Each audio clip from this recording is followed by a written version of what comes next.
Hello, everybody. Hello. Hey.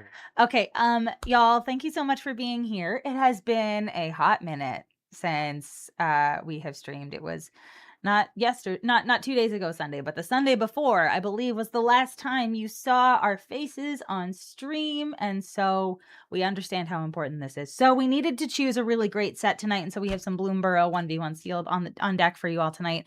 We would not be able to do this, however, without our sponsors. Y'all, we are sponsored by Manapool. It is our favorite place to buy Magic cards on the internet. We are sponsored by Nerd Gear, our favorite Magic the Gathering accessories and trading card game accessories company. And we are also sponsored by Gerudo, which is the platform that we're playing on right now. But it is just Gerudo is a kind of like a one-stop shop social media platform designed to cultivate community for trading card game players, and we highly recommend you check it out, and it's free to make an account. Yeah, y'all, we just got back from MagicCon, and that was really fun. We were planning on being a little bit more functional today than what we were. But then we did this thing where we were like, okay, yeah, let's absolutely have our really early morning flight on Monday. And then, but before then, we're going to stay out really late on Sunday. And like, yeah, that was not the best option. And so we, a couple $100 of flight change fees and late checkout fees that we didn't anticipate. Later, we ended up getting home at like 1 a.m. and then ended up getting to bed at like 2 a.m. and then had to be functional humans at a reasonable hour today. It was like, it's been a whole adventure. So, we might not be on our A game tonight, but here we are anyway. But I honestly, Bloomburrow is so fun, and I'm still so ready and so excited to do this. And I've missed it. I've missed this. I've missed you all. Yeah, I'm ready. I'm ready to dig back into this. But yeah, we have some people talking to us about MagicCon. So let me go back here and say, so JJ says you won't be able to make Command Fest Toronto, but Ottawa weekend in October is a strong maybe. Okay, all right. Yeah, that's going to be a big one. I think that's a regional championship, if I remember correctly. There's another regional championship coming up, like literally not this coming weekend, but the weekend after in Ottawa, which is cool. Hi, other Brad. Good to see you. Hey.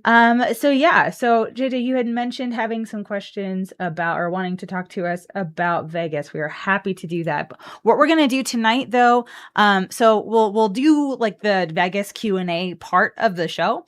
Maybe like while we're opening packs, while we're deck building, I feel like that'll fit really well in there. But for those of you who are new here, hi, I'm Stephanie. That's Brad. This is Steel City MTG. We play limited here. We're big believers in the idea that you get the most fun out of opening your booster packs if you play games with them, and you do not need a full box and 8 people in order to do that. You just need one buddy and a handful of packs, and you can have a whole lot of fun. So we try to show you how to do that here. And the way we most commonly do that, we do some 1v1 sealed here where we crack 6 packs each and then build some decks and then play a best of 3 match against each other on camera for you. But before we do all of that, Brad has a very important job of telling you all about the format. Yeah, X, we saw you for like a half of a second, but it was so wonderful to see you for that half of a second. I didn't realize you were going to be in Vegas, or else I would have planned to like interact with you more. But like, yeah, you came up and I was like, wait, that's X. Okay. Hi. It was great.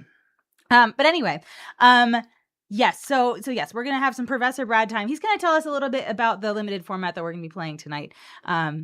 Thank you, Sunday Cat. It was also wonderful to meet you in Vegas, short, however, though it was. Thank you so much for watering your streamers. It is very important. Okay, we're going to launch into the slideshow for Bloomburrow. Yes. Here we are. Yes. Oh, okay. Yep. Here we go. We do have Brad must wear the designated hat. Of course, yes. All right. So, Bloomburrow. Bloomburrow is a special little plane in the multiverse because it is inhabited entirely mostly by tiny woodland creatures. If you're familiar with Redwall, or perhaps you've played Everdell, it's a very similar vibe. No humans, just little woodland creatures. In fact, people that show up to Bloomburrow that aren't already tiny woodland creatures are polymorphed into such things so that they kind of match everyone else that lives there. Now, um, there are also much larger, scarier, elementally creatures known as calamity beasts that are sort of the default antagonists of the world, and they do make an appearance in the cards. So, mechanically, this format is pretty fast paced with a few exceptions, and in general is more focused on finding synergy between our cards rather than relying on individual cards to carry us to victory. So, you're going to this is a full 10 archetype set. Each archetype is represented by a faction, and the cards in that faction all play really well together. So you're going to be looking for opportunities to capitalize on those cards working together rather than the strength of a single card on its own. So we're going to talk first about some of the mechanics that appear throughout the entire set, and then we will get into the draft archetypes, some of which have their own special mechanics as well. So first on our list is Offspring. Now this is an alternate casting cost that appears on creature cards. Sorry, it's an additional cost, not an alternate cost. So if you pay the Offspring cost in addition to the creature's mana cost when you cast the spell, when this creature enters the battlefield, you will also create a token that's a copy of it, except the token has base power and toughness 1/1. Now this mechanic is pretty evenly spread among all colors. So you can pick up cards with this mechanic regardless of what archetype you end up in. Our next and final set-wide mechanic is Gift. Now, Gift is another, I think it probably counts as an additional cost. I'm not sure. But anyway, there are some cards that will say gift a something, as is the case with Crumb and Get It. You can gift a food. So as you're casting a spell with a gift, you can promise your opponent the gift listed on the card. If you do, when that spell resolves, your opponent gets the gift and you get an additional effect. So you can see with Crumb and Get It, when you cast, or Crumb and Get It gives a creature you control +2/+2. But if you give your opponent a food, the creature that you targeted will also be indestructible for a turn. There we go. Hooray. All right. Into our draft archetypes, some of which have fun sets or fun additional mechanics. First, we'll talk about the squirrels and their mechanic Forage. So some cards in green and black will ask you to forage. To forage, you must either exile 3 cards from your graveyard or sacrifice a food token. Doing so will give you a variety of benefits depending on the card. And this only squirrels in this set use this mechanic. So if you're playing squirrels, you're going to be looking for some cards that might mill you or cards that make food tokens so that you can forage as often as possible and get extra benefits when you do so. Next is red and white, and this is the mice with their mechanic Valiant. Now this is similar to Heroic if you've played from in the Theros sets, or gosh, I think Repartee is also very similar to this. But the difference here is that creatures with Valiant have these triggered abilities that trigger the first time you target a creature with a spell or ability each turn, right? So different from Repartee and Heroic, it only triggers the first time you do it, but it does work for spells and abilities, which is cool because the other ones just care about spells. So the mice in this set, they are a bit aggressive. They like combat tricks. They also, equipment are great for mice because it's a repeatable way to trigger Valiant turn after turn. Very, very nice. So you're going to go wide, target your creatures with combat tricks, and attack often. Next, we get into red and green, and this is the raccoons with their set mechanic Expend. So Expend comes with a number. You expend N when you spend N or more mana to cast spells during a turn. So this will generally cause abilities of raccoons you control to trigger. So you're going to be looking for ways to produce extra mana, such as with the Wandertail Mentor here. and so that you can trigger your expend abilities faster. Pretty much every card in the set with expend will either say expend 4 or expend 8. So those are kind of the thresholds you're looking for. Generally, the higher the expended number, the better the effect you get out of it. And then our last draft archetype that has a specific mechanic tied to it is blue and black. These are rats, and rats care about threshold. So you have threshold when you have at least 7 cards in your graveyard. So this will give cards with threshold will get better when you have 7 or more cards in your graveyard. So with rats, you're looking to spend the early game deploying effective blockers and or removing your opponent's creatures until you get threshold, at which point a lot of your creatures will transition from being defensive primarily to being more offensive. All right. Now, to round out the rest of our archetypes that are more vibes based, I guess. First, we have blue and white. These are the birds. The birds of Bloomburrow are looking to help others who have not been blessed with the power of flight. So a lot of birds will have effects that synergize with you playing creatures with flying that will buff creatures that don't have flying. So you're looking to kind of strike a balance between having some creatures that fly and some creatures that don't, so that those two kinds of creatures can synergize together and you can sort of outvalue your opponent. A lot of times you can give creatures flying with those effects so you can attack over your opponent's blockers. Next, we have black and red. These are the lizards, and they sort of have a mechanic that you might be familiar with if you've ever played with Bloodthirst. But so the lizards are arguably the most aggressive of the archetypes for Bloomburrow. They have a lot of lizards get benefits as long as your opponent has lost life this turn. So you're going to want to commit to the board early with creatures, attack often, look for opportunities to deal non-combat damage in case your opponent has blocks that you can't get through, so that your creatures can continually get benefits for you continuing to deal damage to your opponent. Then we have green and white. These are the rabbits of Bloomburrow. This is a kind of go wide tokens matter archetype. So you're going to be looking to play cheap creatures or make rabbit tokens and then buff up your whole team to overwhelm your opponent. This archetype also has creatures such as the Burrow Guard Mentor here whose effects scale with the number of creatures you control. Now, I will say, up until very recently, I was kind of unimpressed with this archetype. But last time it was on Arena, Steph and I we grinded a lot of drafts of Bloomburrow, and rabbits put in work. So maybe I was undervaluing them this whole time because they were pretty potent. All right. Next on our list is white and black. These are the bats of Bloomburrow, and this is an archetype that is focused on manipulating life totals. So gaining life, losing life. A lot of bats have flying, so you can attack over the top of your opponent's blockers and use life gain effects to pad your life total, so you don't have to worry as much about losing your creatures by blocking with them.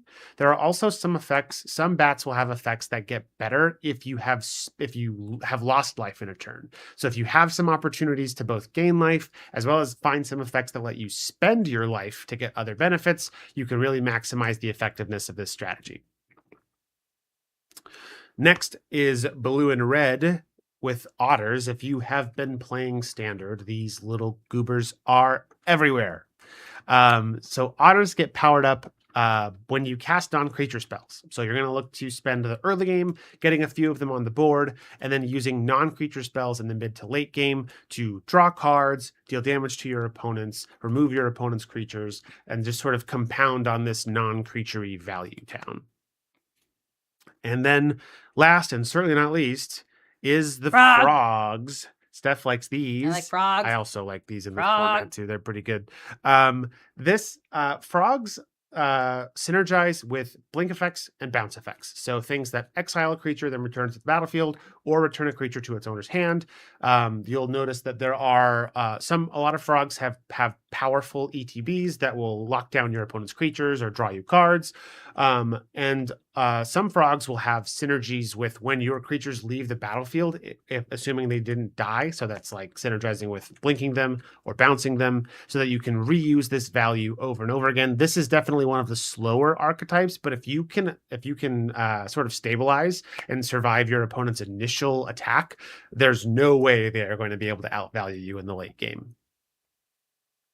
All right, so that covers all of the draft archetypes. So let's talk about some of the fun, pricey cards we might be able to open in this set tonight. So as of tonight, when Steph just updated these slides for us, there are 15 cards that are $5 or more, and these are the big three. Now, if you were here last time we did Bloomburrow, some of these cards are a little different. We have Bria, Riptide Renegade, or Riptide Rogue at $35. Maha, Its Feathers Knight, mean commander card at 24, probably getting a little bit of a boost from the -1/-1 counter stuff from Lorwyn Eclipsed. And then, of course, Three Tree City, Kindred strategy staple for commander at $23. So I'm excited.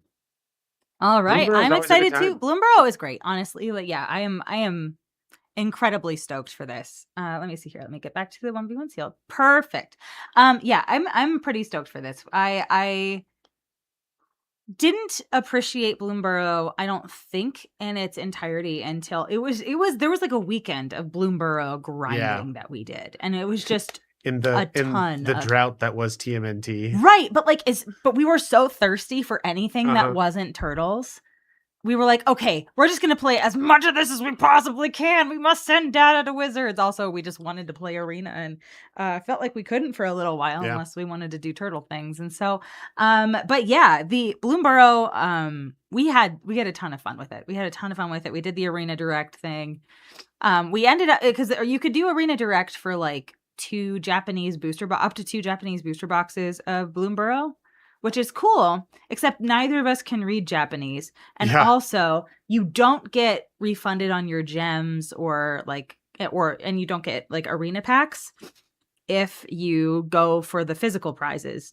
And so we were like, well, if we wanted to just do another one of these Arena Direct events, we could just like drop after winning 5 games rather than trying to go all 7. Or no, it was 6, I think, as opposed to 8 or something like that for Arena Direct.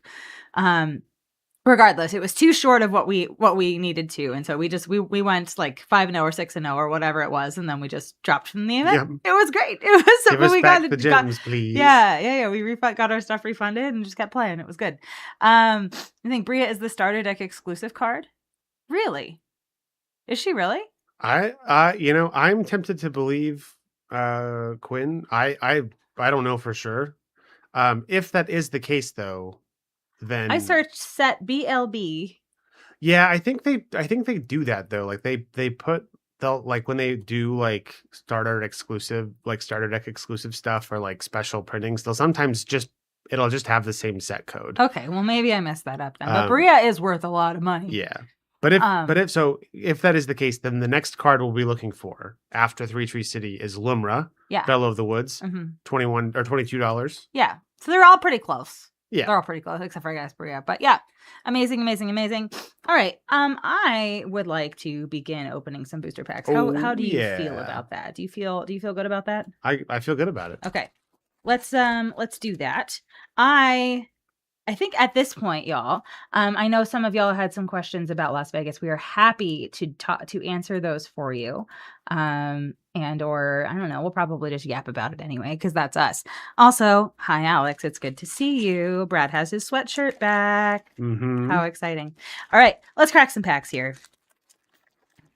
So one of the things that we did at this con, or didn't do at this con, that I think was a value add.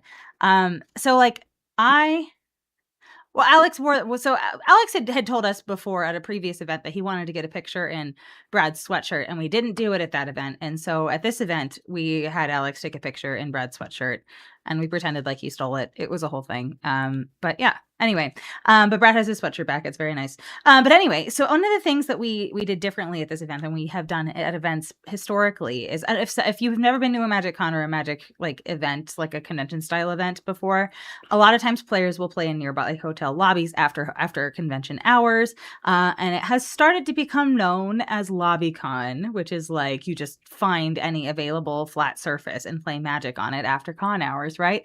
Kind of fun until it just the concept of it explodes and it's like a 20,000+ person event. So I have in the last like year or so been like very self-conscious about how the degree to which we have disrupted hotel operations. And like I don't know. I just felt like we were in the way of everybody. I felt like the people that I was with didn't necessarily always respect the space that we were in. I was just like a nervous wreck the whole time, even though I was like having fun and I loved playing games with people. That like anxiety was still there. So this time we just like scheduled stuff after the con. We didn't like do the LobbyCon thing really at all. We just like went out and you know played games with people and like offsite and or just had dinner or you know did an activity, and I think I liked that better. I felt a little less stressed. I also felt like the time that I was spending with people was a little bit like I don't know, a little bit less crazy and distracted and stuff, and so I think I liked that better. So that was a value add, I think. But anyway, what do you? Sorry, we can look at some cards here really quickly. Pileated Provisioner, Whisker Skills, Yeah, Whisker Quill. there was a series of tables in the Westgate that between the front entrance and like the elevators to get up to our room that I think every time we walked by it, there was at least one commander pod. They were the perfect size for commander. The entire weekend, yeah. They fit exactly 4 playmats. It seemed. It was very funny.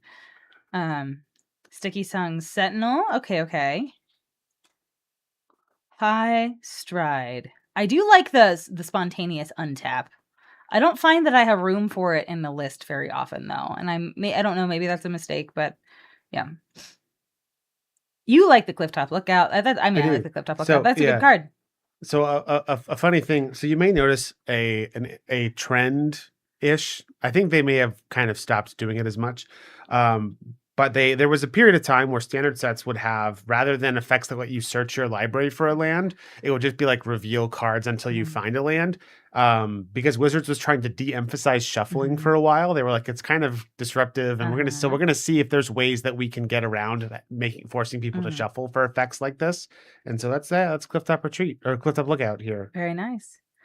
Downwind Ambusher, the skunk, the only skunk in the set, I think. Splash Porter. Got myself a signpost. I got a signpost too, and it's the blue-white one, Brad. Uh-oh. It's the bird. You're taking my favorite. I know. Oh, and I have Phineas over here. Ha ha ha. Ooh, I got Zoraline. Splash Portal is huge IMO. Yeah, so Splash Portal says exile target creature you control, then return it to the battlefield under its owner's control. If it's a bird, frog, otter, or rat, draw a card. See, I agree with you, but this says sorcery. I feel like this is probably fine in an otter build where you want to be just like cantripping, but like the sorcery part is hard. I always think this is an instant, and it's not. So yeah, it does read kind of like an instant. It does. Brad, you've been asking about that. If you know anything about the PCAT X versus search, how many can you run into to replace a land? Oh yeah. Okay. Yeah. I mean, I would sort of view it in the same way that I would view other pieces of ramp. Like, I don't know that I would necessarily look to be using, because like if you think about it, right? Like Clifftop Lookout here, when it enters, finds you a land, right? Very similar to like a rampant growth, right? But it's on a frog. And so like I think I would still want to keep the same number of lands. I would just use this card to try to get ahead on mana. But I don't know that I would want to like reduce the likely, like I don't know that I would want this effect to replace a land is what I'm trying to say. Fair enough. Because you still got to get the 3 mana to cast it, right? Yep. Phineas Ace Archer is my rare here, and I have a single rare in my pack. What was your rare? Zoraline. Oh, really? Yep. Okay, fine. All right, let's go to pack 2. And a really cool School World token. You saw an awesome cosplay of that character on Saturday. Very nice.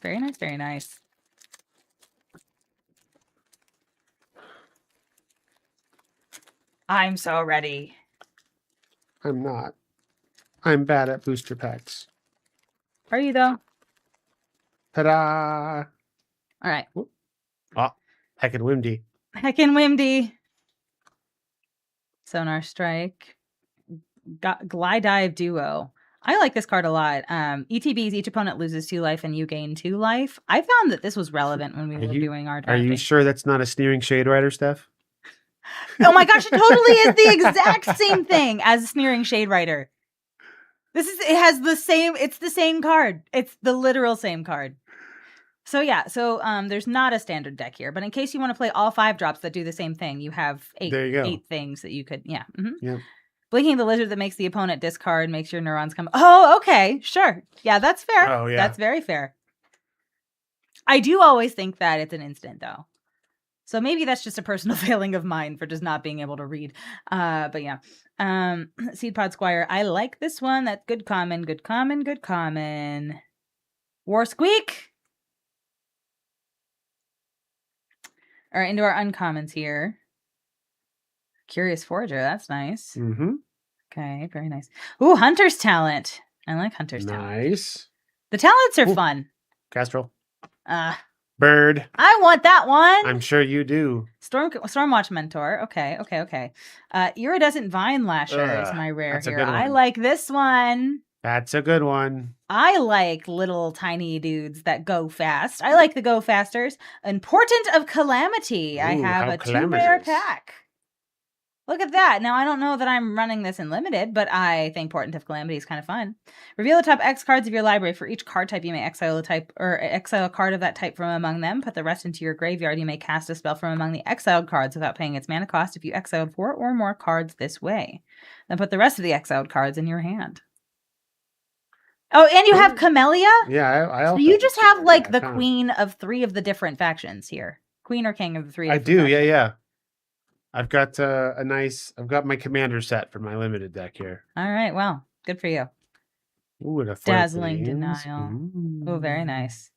Art card. This is Kitsa. Okay, very nice. Pack 3. Camellia and Castrol, I know. He is hashtag blessed over there. Now, he's not playing both, but the fact that he has options makes me sad. The snows of the basics are hard to get. Yeah. Dire Downdraft, Dire Sight. This is cool. So I feel like creatures with this ability, creatures you control get +1/+1 until end of turn. Usually that ability costs 5. The sets that we have seen recently, that ability costs 5. So it costs 4 here, and I think it's on a 2-drop 2/2. So that rate is pretty good relative to the other things that we've seen. I got some fixing over there. I like that for you. Finch Formation. Junk Blade Bruiser.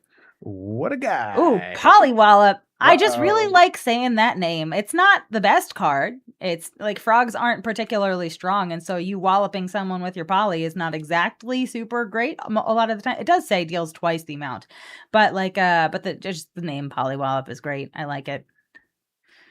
4 mana to win the game looks pretty appealing. It's fair. They had to put something good in the set. It's true. Mouse Trapper. When it becomes the target of a spell or ability you control for the first time each turn, tap target creature an opponent controls. This thing did work for us in the limited event that we did on Arena. This thing is insane. Pretty nice. This thing is very good. So the 2/2 that pumps for 4. Oh yeah. Stocking the Pantry, and then the Fecund Green Shell. A good turtle, everybody. This is a good turtle. And this is a heckin' Chonkosaurus. And there are... Oh, you have 2 rares. Right? Is that your second rare? Nope. Oh, okay. What is that one? It's just fun. The Valley Flame Caller. Oh. If a lizard, mouse, otter, or raccoon you control would deal damage to a permanent player, it deals that much damage +1 instead. The Fecund Green Shell. It does kind of sound like you're swearing at it. The Fecund. The feckin' green shell. This feckin' green Just shell. cannot feckin' run. Y'all remember, hello, my name is Lola, and I'm a special pug. My favorite thing's a hug. And I don't know, there was a song about the pug It's very song. fun. You don't remember that one? I don't remember that one. Just cannot feckin' run. Bouncing, flouncing, falling all around the show. I don't know why. That's occupying hard drive space over here. Anyway, the feckin' green shell. I do like that. Heckin' Chonkosauruses.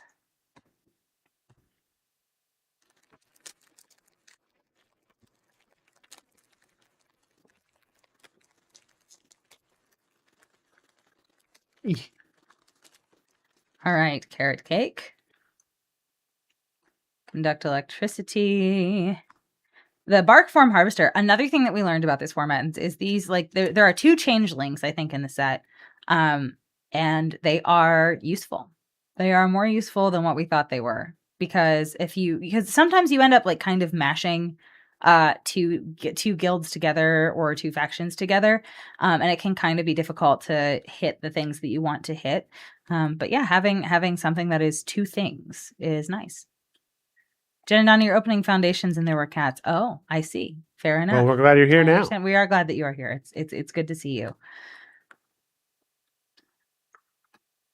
Hivespine Wolverine. This card is good too. This is another Heckin' Chonkosaurus monster. When it enters, choose 1, put a 1/1 count on target creature you control. It fights target creature token or it destroys an artifact or an enchantment. The top 2 modes are very good. The bottom one is like, eh. Oh, it fell. You fell. I fell. Oh no. The Huskburster Swarm. You like this one, the Huskburster Swarm? Yeah. Costs 1 less for each creature card you own in exile and in your graveyard, and has Menace and Death Touch as a 6/6. Yep. Pretty good. Do tell of their presence at Vegas. Yeah, so Brad and so you had to go early in the morning and get an appointment slip for like a time during the day, and they ran out fast. They ran out very fast. So we didn't actually get in to see the cats, but they were right by the gathering grounds. And so you could just kind of walk up, and there was like they were like encased in like a glass like thing, so that presumably to keep allergens at bay and also to keep the cats inside. I can see your name in chat. But yeah, we didn't actually get in there, but they were very cute. They were very cute. Allegedly, they were available for adoption, but you couldn't adopt the cat until the Monday following because they were like, okay, listen, if this is just like an impulsive, you're at a convention thing, like you need to actually be aware that you're taking a real animal home and must care for it for the duration of its life. Like we're going to give you a day to kind of come down from the convention high and figure that out. But yeah, they were allegedly up for adoption, which is cool. Another Bloom Creed mentor over here, Brad. Watch out. You're so ready. Builder's talent. Garfield will bankrupt you if it's an entire super drop. You like Garfield? Big Garfield fan? Ooh, Season of the Bold. This is one of those paw print cards, right? Oh, you got Glarb. Glarb. You straight up Glarbing it over there. Glarbing it, probably, maybe. I don't think you're Glarbing it. I might Glarb it. What? Really? I don't know. You think you're gonna Glarb it? Glarb's pretty cool. Okay. Anyway, so choose up to 5 paw prints worth of modes. You may choose the same mode more than once. Create a tap treasure. For 2, exile the top 2 cards of your library until end of turn. You may play them. And for 3, until the end of your next turn, whenever you cast a spell, this card deals 2 damage to up to 1 target creature. Until the end of your next turn. Yeah. I think that's really cool. Anyway. Neat card. Pretty neato. Coiling Rebirth. Oh, I got a foil rare. Look at me. I don't think I'm playing this, though. Gift a card. Return target creature card from your graveyard to the battlefield. Then, if a gift was promised, that creature isn't legendary, make a token of it, except it's 1/1. Maybe I will play that. That's cool. That's pretty good. Also, the foiling is really nice on that. I like it. It seems very... Yeah. Ooh, I like it. I like it. I have myself a foily reason to want to play Glarb here. Straight up frogging it over there. I tell you what.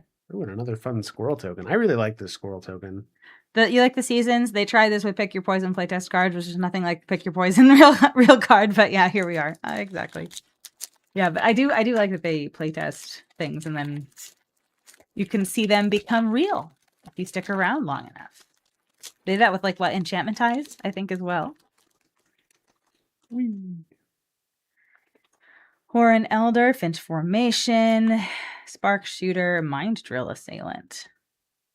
And Super Duper Death Ray. I forget what that was. What did that one do? It's a like a red instant burn spell, but it has trample. And so they've done stuff with like instants and sorceries that are like excess damage is dealt to the controller, or yeah, that's fair. Post Vegas streaking. Yeah, you are 60 streams. Holy crap, Alter. We don't deserve you. Ram through in red. Yeah. All right, I have Daring Wave Rider, which is a great top end for otters. But you can cast instant sorcery with mana value 4 or less from your graveyard without paying its mana cost when you play it. And it's a 6 mana 4/4, which is like already a pretty substantial body. Now I probably want to pay 5 mana for a 4/4 or something like that with a cool ability, but like 6 mana 4/4 that lets you do something 4 mana or less for free is huge. Yeah. Anyway, sorry, you can tell me about your cards. Second Lily Splash. Another Lily Splash Mentor. Are you frogging it today, I might be Brad? frogging it. Peerless Recycling, and then Valley Flood Caller is my rare here. And you got the Mockingbird. I have a Mockingbird. Which is good, because it can be a frog if you want it to. It's true. You cease to exist as soon as stream ends. Oh, no. So you have not existed for approximately 10 days. Oh, no. I'm sorry. All right, Brad, last pack. Are you ready? I'm ready. Okay. All right. So, but yeah, allegedly the cat thing in Vegas was because they did the cats versus dogs thing. And I guess the person who is in charge of the secret lair activations at MagicCon approached leadership and was like, hey, you know how I said I wanted to have cats at MagicCon? They were like, yeah. She was like, I'm serious. Where are the cats? And they were like, wait, what? And she was like, yeah, no, we're having cats at MagicCon. Put me in touch with the local shelter. We're going to have cats at MagicCon. And they were like, but, and she was like, no, we're doing it. It was great. Apparently. That's what I was told by people who work at Wizards. So yeah. Mm-hmm. So apparently it was a direct response to cats versus dogs secret lair thing that existed. Head of the Homestead, this thing kicks butt if and when you can do a blinky with it. Because it enters and it makes 2 buns, right? And there are several things that let you kind of boop boop your creatures or make an offspring of, I don't know. But like this thing is very good when it enters the battlefield. And if you can do that a bunch of times, your opponent is in trouble because you have too many buns. I think this is the most efficient bun maker. There are a lot of like ones that like give you 1 bun. But like I think this is the best buns? Creature that makes the bun. 3 buns for the price of 1. A bun by bun, yes, exactly. For the price of bun. Oh yes, that was not very. That was good. But thank you for indulging me. It was right there. I should have seen it. Sunshower Druid. He's so happy to be here. Look how happy to be here he is. I love him. Lasagna food token, please. Yeah. There's no way Garfield isn't Igra. Yeah, I guess that's pretty fair. Ravine Raider. Lasagna treasure. I feel like lasagna food and or treasure, I feel like would be apropos. Right? Flowerfoot Swordmaster. Love that. Builder's talent. Second builder's talent. Okay. Gev. Oh, Gev is so cool. Gev is real good. Gev says, ward, pay 2 life. Other creatures you control enter with an additional 1/1 counter on them for each opponent who lost life this turn. Whenever you cast a lizard spell, it deals 1 damage to target opponent. Ooh, and you got the Emberheart Challenger. That one, it's the one with 2/2 haste and prowess, and its Valiant trigger is you impulse draw. Yeah. Pretty cool. Yes. Ooh, foil splash portal. Lucy, are you still here? Here we go. Oh my gosh, you got Eluge? Eluge. Big monster. So is it Eluge or is it? Because I feel like Deluge, right? Yep. That's kind of how I've been saying it. Or is it Eluge? I've been saying Eluge or Eluge? Like deluge. Yeah. Eluge. Elugi. Yeah. No. I should have known better than to ask your opinion about that. All right, friends, let's go to deck building here. It is time. Huh? He's got a sword. I thought you said squab, and I was like, I don't know why you would say that to me. Okay, here we go. I'm gonna zoom back out because that is how we do things here. Great. All right. Do you have any idea what you're building at this point? I think I'm gonna sneeze. Well, that's not what I asked you. Um, I If you need to think sneeze, you can not talk until that happens, or you can just it's kind of going away on its okay. own. I All don't right. really know what's happening. Well, Um, I initial thoughts or like from what I saw, I think there's frogs in my future. okay. I think I have 3 copies of Pond Prophet. Really? That's So just the ETB yeah, 2 mana, 1/1 when it draw enters, card. draw a card. Yeah, So that's that pretty good. If seems you like can, it could be do you have pretty the good. bouncy? I have 2 of the signposts for frogs. Okay, So so yes. I think there's a chance this could be good, Okay. but I'll have to see because I think once I saw like I was really laser focused on the frogs when I started to notice a pattern. Yeah, I was pretty focused on the birds. I have 2 of the signposts for the birds, but I don't think I actually have like a decent deck there. We need our emotional support friends. Oh, it's true. It's true. And y'all, I took emotional support fleeing with me to Vegas, and I had a number of people ask me, like they were making a joke. They were like, "Haha, you should have brought emotional support fleeing," and I was like, "You think I didn't?" And I took it out of my bag and I put it on the table, and they were like, "Ah, it was great. It was very nice." I received many Fleam related gifts. Not gifts. They were mostly stickers. They were themed Fleam things. And we love a theme Fleam. We had a Silver Quill theme, and Silver Quill themed Fleam, and we had a Lorehold themed Fleam sticker. And then yeah, there's a few. At events I do. I knew people were going to ask me about it, Quinn. I knew, and I listen.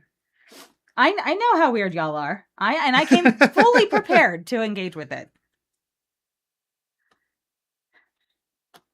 Looks like Banishing Light and a Carrot Cake at least.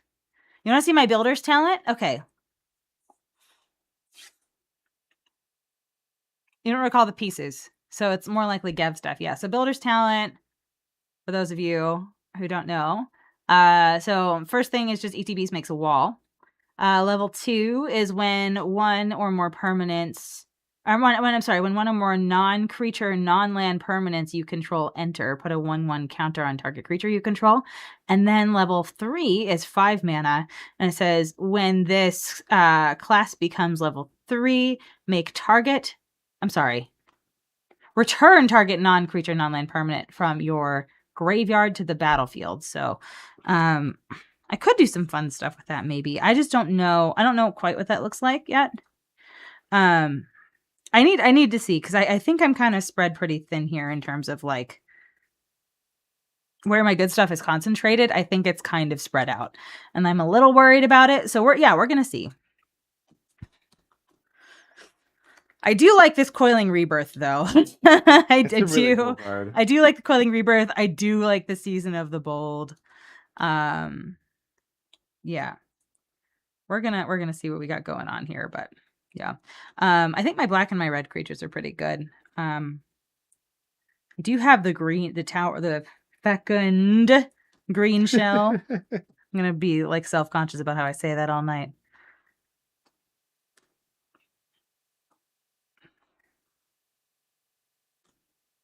You remember that pug song that I was singing? I do, It's yeah. gonna be in my head for approximately the next 3 days. I just need you to know that. I'm ready. Okay. I'm prepared to handle this. I live in Belfast, Ireland. Me favorite things are hug. You remember that? I do. Yep. Okay, sorry. I think I might have enough fixing to do Glarb stuff. Are you just straight up glarbing it? I just might be Glarbing it.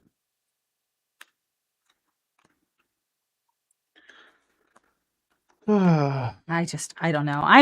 My good stuff is so spread out. I think a problem I'm gonna have if I'm trying to be froggy is I don't really have a ton of interaction. That's good. That means I can do the good things that I want to do and not worry about interacting with you. No, I'm just kidding. To see if I'll have to see if I'm froggy. If I'm froggy enough to not need interaction. I was also hoping for 2 Gevs, Smurfykins. You and me both. Portent of Calamity! Quite calamitous indeed.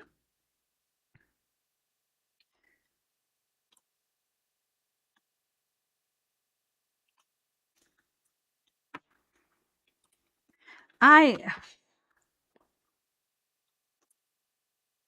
am fraught with indecision here. I don't think my birds are good. I have two of the signpost, which is nice. But I don't think I have enough like cool white creature. I don't know. Because I have a lot of like rat and otter things in blue. It's not really bird things. Tangle Tumbler. What the feck?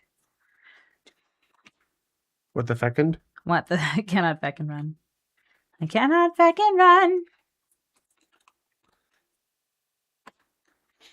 I got Hunter's Talent. I did get Hunter's Talent. There it is. It's just a ETB fight spell. It's basically what people use it for. But level 2 is also really good. It's like whenever you attack, target attacking creature gets +1/+0 and trample until the end of the turn and turns out in a set full of a bunch of little guys. That trample is very important. So, yeah. I am looking carefully at my green here for reasons like that. I think my red non-creatures are fairly nice, but I also... Is there a world where I'm ottering here? I have the signpost otter, which is cool. Or at least I think, yeah, the Stormcatch Mentor.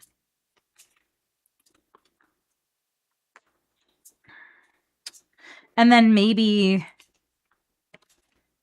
I don't know. I feel like I have a lot of black creatures. I at least need to look at this. Glide Dive Duo. This is the rat thing, lizard thing. Bouncing, flouncing, falling all around the show. Thank you for that. I don't know why I'm thanking you. It's my damn fault. I have not put this curse upon you. I brought the curse upon myself. Yeah, I think it's got to be frogs, and I just got to hope that I can frog enough that I don't need a lot of interaction, because I don't have a lot of it, and I'm not like looking at these other cards. Like, I think there could maybe be a case made for squirrels, but I don't have a lot of stuff to like mill or make food. So, you know, I'm thinking it's probably just we're gonna be frogging it. And that's just gonna have to be okay. I feel like the base of my build is lizards. I think that's where I think I have some nice cohesion here. Like I have a good quantity of things. And even like this isn't a lizard, but this says when it enters, target opponent loses 3 life unless they sacrifice target non-land permanent or discard a card. That's at 4 mana, which I think is a space where my curve is kind of weak right now. And it does make somebody lose life, which is cool. And then this skunk also, like it destroys a creature that was dealt damage this turn, and I can probably do that with the stuff that I've got going on here. So... And I plus I have the Husk Burster Swarm, which is like a nice top end. Yeah, I just don't know if I need to go in another color or not. My green is pretty good. My blue is pretty good, but I don't think my blue adds anything mechanically to what I'm looking to do here.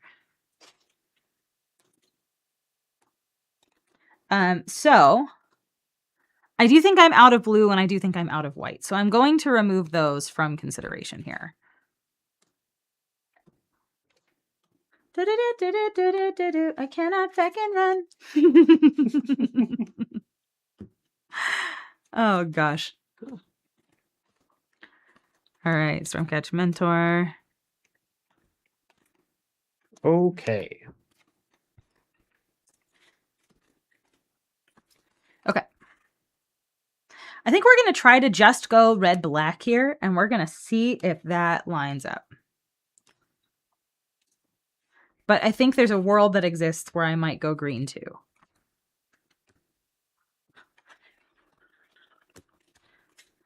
So I don't think I can bird. So I have the 2 signposts. I have 2 or 3 other common birds. But most of my blue and white creatures, unfortunately, are mice or rabbits or otters. And so I don't know if I'm embracing the Jund. I don't. I think I'm gonna try to be in 2 colors because I don't have fixing. I'm gonna try to be in a lot of my big green monsters are 2 pips, and I would probably green would probably be my splash. So like I need to just evaluate if my curve sucks or not, basically. And if it does, then I might just need to scrap the whole concept. But we'll see. I do think the lizards want to be like I want to have a lot of creatures with the lizard deck, and I want to not have a lot of lands. So we're going to see if I can get away with that. I don't know if I can.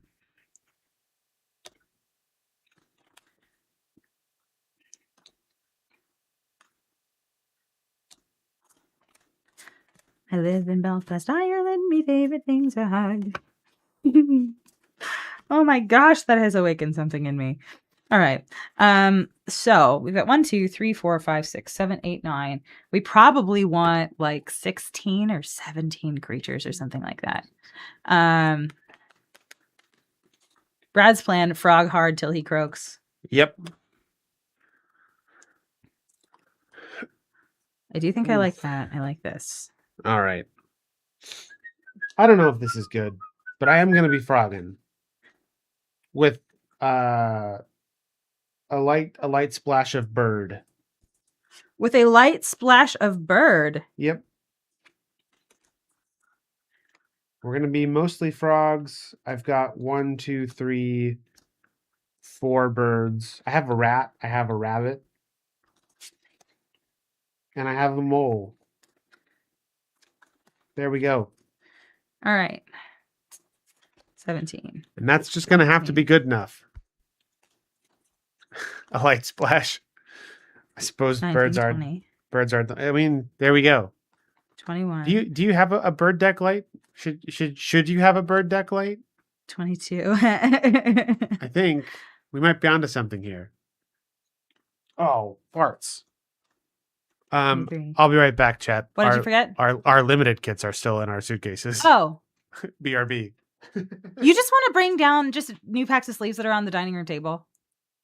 Well, we need our basic list too. Oh, you're right. Okay. Yeah, I'm sorry about that. I know. So what's funny about the green screen here, I'll turn it back on for you. We, for some reason we haven't, oh, hello, Omniralis. Thank you for following. It's nice to see you. I'm Stephanie and Brad is here or was here. But anyway, the green screen situation, I'm blaming it on Brad's pink sweatshirt. Right. So his camera auto adjusts the focus and we haven't figured out a way to tell it not to do that. Even though we think we keep telling it not to do that, it keeps doing it anyway. So it like auto adjusts the exposure and all of that stuff. So when he sits down with his bright pink sweatshirt, everything adjusts down to accommodate the crazy color that is on the screen. And then, yeah. So whenever he stands up and is not there anymore, it's like, what are we adjusting to? There's nothing bright here anymore. And yeah, so we're just going to turn that off so there's not a party. But yeah, that's what's happening there. How goes it today? It goes great. We are doing so first of all, we're doing some 1v1 sealed and I'm building what I think is going to be a black-red Bloomburrow deck. I think it's mostly going to be a lizard kind of situation, and Brad is building a blue-green frog deck. And so yeah, so we cracked packs, and then we are building the decks, and then we are gonna play a best of 3 match against each other. Once Brad gets our limited kits out of our suitcases. So we went to MagicCon Las Vegas, and we did a couple of drafts while we were there. You're making a new commander deck. What are you building? I would love to know. But yeah, so we went to MagicCon Las Vegas and we did a couple of drafts while we were there. And so but we did not do a very good job of cleaning up after ourselves. So undoubtedly in these kits, we will have a bunch of things that are not cards that we're supposed to be playing with tonight. And so I will just need to be very careful about that. This is heavier than it ought to be. Yeah. Look how much stuff is in here. This is not what it should be. But yeah, I have, wow, there's just a lot of cards in here. We need to figure our lives out. And I have a bunch of these leftover, oh gosh, a bunch of these leftover kits. So we gave away a bunch of like tokens and stickers and stuff. And we had these like cute little like booster packs of things that we gave away, and they were very cute. But I have a bunch of those in here, and those should not be there. Yeah, but Brett, I do think I've settled on black and red here. Okay. How do you feel about that? Do you feel good about playing against black and red with your frogs? No. I'm hoping that you say no. Yeah, okay. Yeah, the correct answer is no, so continue. Yeah. 9, 10, 11, 12, 13, 14, 19, 20, 22, 23. Okay, great. I have my deck. Okay. All right. So, Omniralis, one of the things that we do here. Oh, so you have very nice deck list. I'll have to check that out later. I can't do that right now, but I'll check it out later. I can review the chat and do the thing. Oh my gosh, I didn't keep emotional support Fleam on the board. I brought it out and then I just set it aside. So we're going to have Fleam here for about another 15 minutes here because I was just a bad mom. But what we do here is, so we've built our decks and then we're going to give you an elevator pitch about what we built, which is we're just going to give you a quick summary. So we want you all to listen up because I need to turn Brett's camera back on. I turned it off because we were having a screen party. First not available. I know. Sorry. But yeah, so we're going to give you an elevator pitch about what we just built, and then you can decide for yourself who you think is going to win. We're going to turn on the prediction thing, and you can put some channel points down according to how confident you are about who is going to win. And so, yeah, and in case you're wondering, I do take the outcome personally. So no, I'm just kidding. Steph has a we'll list give of you everyone who's voted against. I do. Her. I have it's a long list of grievances at this point. So, if you would like to be among them, feel free. But yeah, Brad, do you want to tell people what you built tonight? Yes. So we got big time frog energy. So mostly in blue green. We've got some fun ETVs. As well as some opportunities to reuse those ETVs. Also, we're splashing black for some Glarb action because Glarb is cool. I also have a big sea monster, which I will hopefully be able to cast. But that 3 blue pips is a little intimidating. I'm not going to lie. I have splashed black for another card, which we will get to here imminently, I assume. Aha! It is this Wix Patrol here, which is a creature that can murder something when it enters. So that'll be nice, repeatable removal. Even if it's not plentiful, it does. It is something I can do multiple times. Mm-hmm. I have a lot of card advantage. I have a handful of evasive pieces. So my goal is going to be to just survive Steph's initial lizardy onslaught and then just have so many cards and creatures and whatever she can't possibly hope to keep up. That's a lot of words that I didn't like. My game plan. So I built red black. This is like a mostly lizard build. We're going to try to just like ping him for a couple of different instances of damage here and destroy creatures that have been dealt damage. And I don't know, we've got, I think 4 or 5 pieces of removal here. 6, I think, if you count the downwind ambusher. Got a bunch of just like incidental life loss kinds of thing. I'm hoping to get down on the ground faster than he is. And I'm hoping to develop a presence on the board before he has a chance to get a foothold on things. So that is my game plan. I do have some pretty powerful cards. I have Season of the Bold in here, which I'm excited about, and I have Coiling Rebirth, which is also pretty exciting. So I feel like if I can set that up well, I'm good with that. And then it also has my favorite top end in black in this, which is now this is probably better in the rat build. I will say the rats want to like mill you or like to put things in your graveyard so that you have threshold. But similarly, hi, Jen and Donnie. Hello. It is good to see you. Thank you for being here. I think that because my creatures are small, they are likely to die quickly. And so maybe there will be some in my graveyard. So I do think I'll still be able to take advantage of this. And a 6/6 with Menace and Death Touch, please. You know what I mean? Like, I love that. Also, Alex, are you still in Vegas? Is that what I saw you say? It's still 8 p.m. for you? What have you been up to down there? Anyway, so friends, those are our elevator pitches for our decks. We're going to start a prediction here. Please let us know who you think is going to win. Oh, I have Gev too. I didn't say that I have Gev. Gev is really good. It's my commander. I built my commander deck around Gev. That's all right. I built my commander deck around Glarb. You got 400 points for Team Brad. Wow, Donnie's been wrong lately, huh?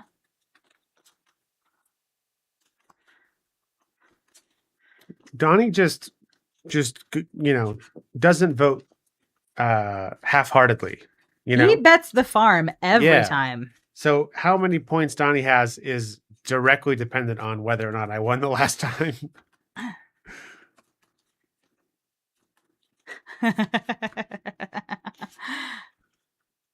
He only needs to be wrong once. All right, Mr. B is helping you out. That's good. Also, hi, Mr. B. Steph has an early lead on the gambling. Do I really? Oh, 29 versus 12. Okay. All right. Yeager will swoop in and eat everything. See, I don't think so. I don't think so. Nobody opened Yeager, so I think you're in the clear here. Though, if one of us could play Yeager, it's me, because I got green and black in my deck. Which clearly means so it's not fair and it is rigged in Brad's favor, and thus you should vote for me. If it's rigged in my favor, then you should vote for me. No. That's how that works. No. Because that means that I'm more likely to win. No. I think they should vote for honest gamers. Oh, it's a principle thing. It's a principle thing. It's not not a surety of outcome thing.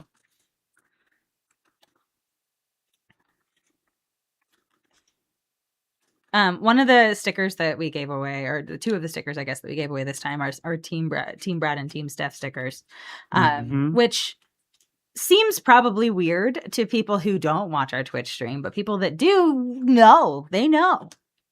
They're in on it. But other than that, yeah,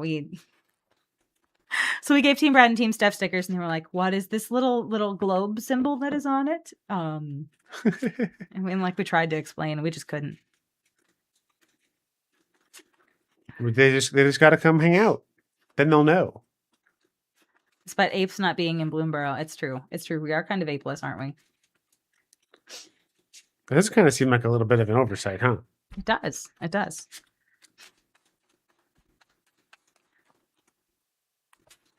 Also, like being Loca, not Lola, was the pug's name. I'm so sorry. Yes. Okay, sorry. Go ahead. Continue. What were you? You were going to say something? I was like being the mole or the skunk on Bloomburrow when everyone's talking about rats and rabbits and what have you. Just be a little sad. Yeah. Hi, Andrew. It's good to see you. You think Brad's Flyers are going to be forced to block when they can't block other things rather than take 3 from 1/1s or 6 from a 6/6? Okay. All right. I dig it. Thanks for rooting for me, Andrew. I appreciate you. He doesn't seem like 42 rares, Brad. You smell weakness. I love to see it. Are apes close enough to humans to be animals? I love that question. That's a funny question. Yeah, that could be exactly where they're going with that.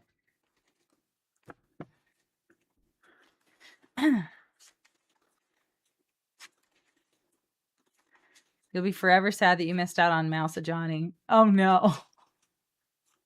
Well, they have cats. They have cats on Bloomburrow, so Johnny probably would have just been a quadruped. Oh no, because I guess Ral was an anthropomorphic otter, wasn't he? He was kind of like a people walking kind of guy. Yeah, well, I think the only cats are like the calamity beasts. Yeah, but still, they exist. What about a Johnny? Would he get on all fours or would he change it all? I don't know. If given the correct incentive, perhaps. No, I don't. I shouldn't. Yeah, I'm trying to think through the like other planeswalkers they had, but I don't think they chose anyone with like a vaguely animal form. I think they were all just like people. Yeah, I don't know. I don't know the answer to that. All right, so we're going to run a quick 90-second ad while Brad and I finish shuffling, and then we are going to get to it. But finish those jambling things. Do you need any tokens, Steph? I don't think so. I have like an offspring thing or two, but like I can just infinite token that. Or not infinite token, nerd gear, nerd tokens. Squirrel. Food. That's the ones that we use this time around.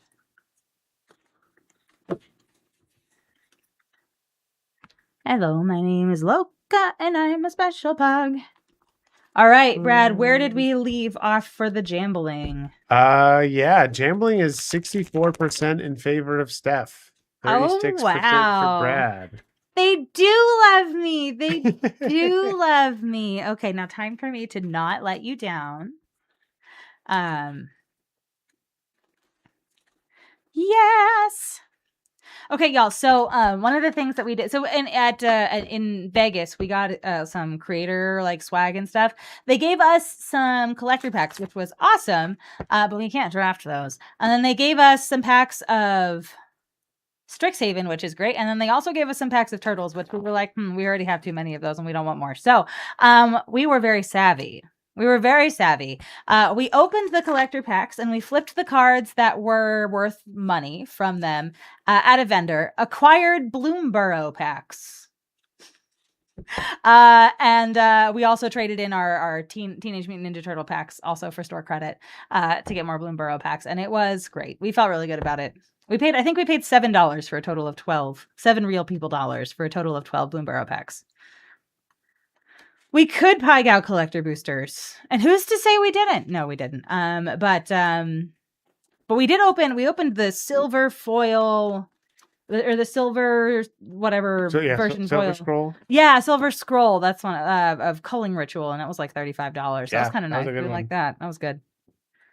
That was some money. It was that like we didn't that, have and to it was pay. like the borderless. We got the Quandrix. Borderless Quandrix. There's like 1 or 2 other things, but yeah, and then a bunch of turtles packs turns into 12 Bloomburrow packs. It was very nice. It was quite nice. We thought we were very savvy.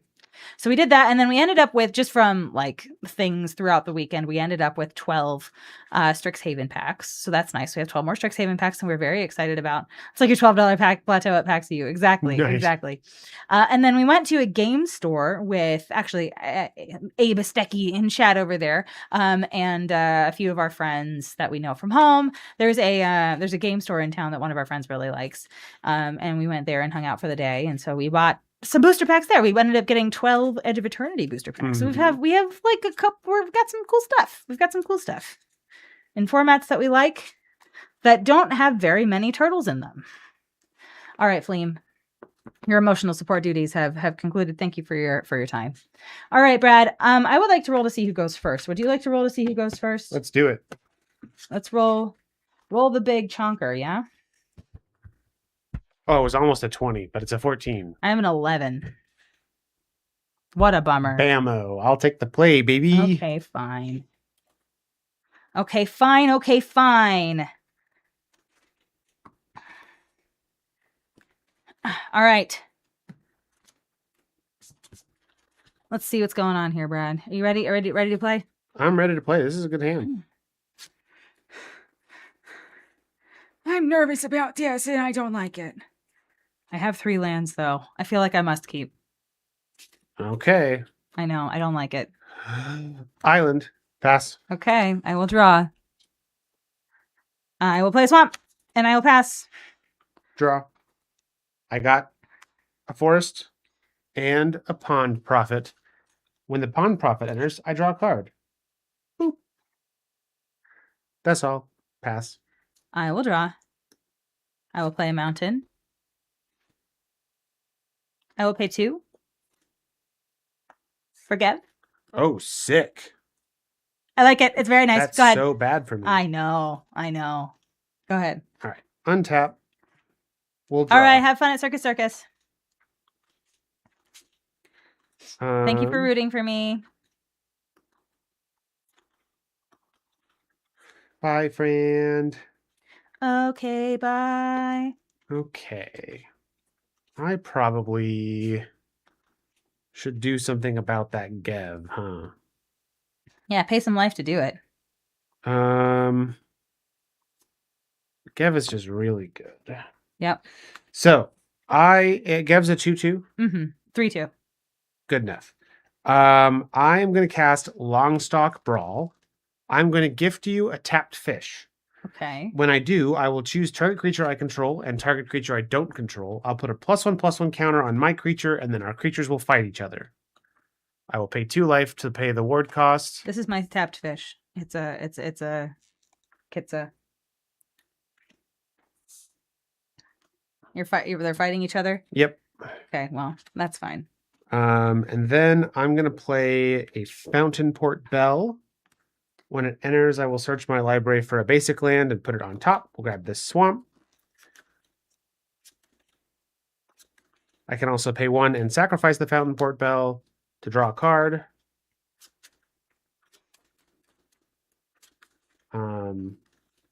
Which I will play this this island, tap it, and sack it to draw the swamp. And pass to you. All right, untap.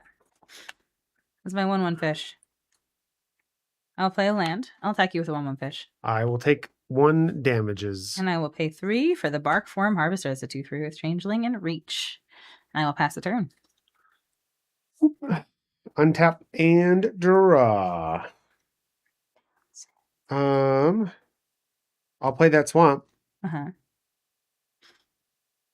And I will pay 4 for the Lily Splash Mentor. Beautiful. 4/4 with reach. I can pay 3 mana and flicker a creature. It comes back with a 1/1 counter. I can only do it at sorcery speed. Pass turn. All right, untap. And I will draw. I will play a swamp. I'll go to combat. Yep. I'll attack you with both of my creatures.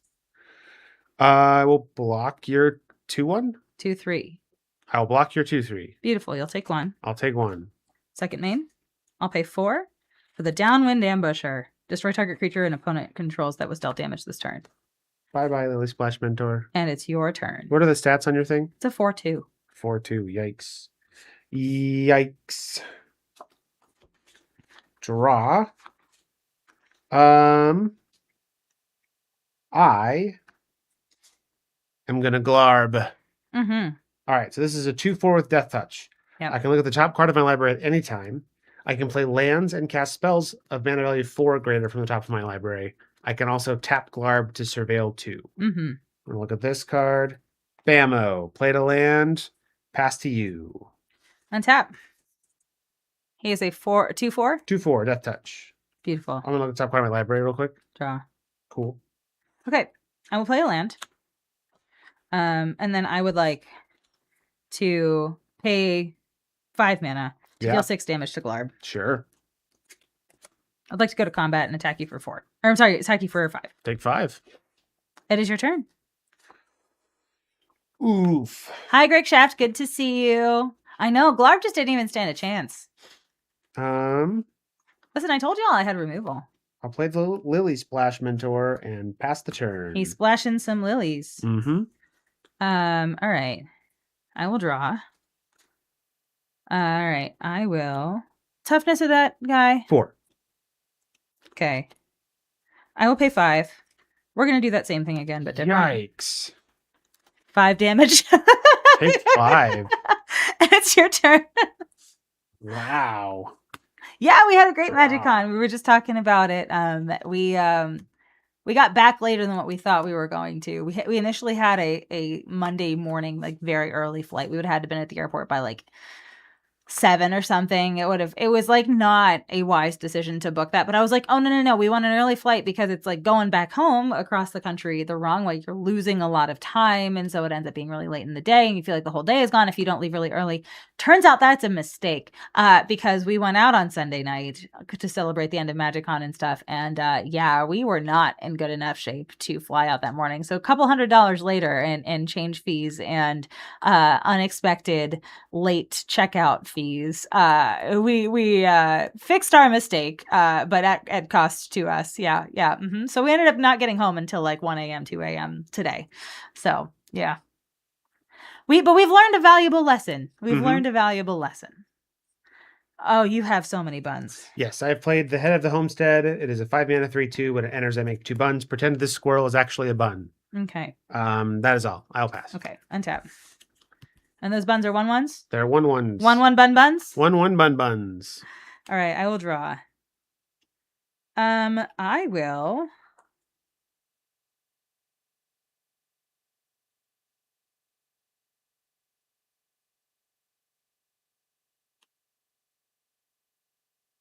Okay. I will pay 3 to cast the Roughshod Duo. which is a mouse raccoon. It has trample. When I expend 4, target creature I control gets +1/+1 and gains trample until the end of the turn. I will pay 2. And I would not like to give 2 treasure, but I'm going to deal 2 damage to your Bun Bun on the left. Sure. That is my 4th mana that I spent this turn. So I'm going to give the Downwind Ambusher +1/+1 and trample until the end of the turn. I would like to attack you with this 5/3 with trample and this 1/1. All right. I will block each of your creatures. Okay, so you will Actually, no, it doesn't make sense to block the 5 with trample. Just block your fish. Beautiful. Take 5, go to 1. Go to 1. Fish is dead. It is your turn. I just haven't let you come up. I have 2. I haven't let you come up for air yet. Yeah. I don't understand how you still have cards in your hand after all of the things you've done to me. After all the things I've done to you. Okay. Yeah, if I had 1 more mana, this would work. So we're gonna pay 3 for a Sticky Tongue Sentinel. Yeah. 3/3 with reach. When it enters, I return up to 1 other target permanent I control to its owner's hand. I'm not going to do that. Actually, I may as well return this island in my hand, and then I will play it as my land for the turn. There you go. Okay. Is it non-land? Just up to 1 other target permanent. Okay, sick. And I will pass to you. Okay. And how many cards do you have in your hand? 3. Okay. I will draw for turn. Okay. I will play a land for turn. I will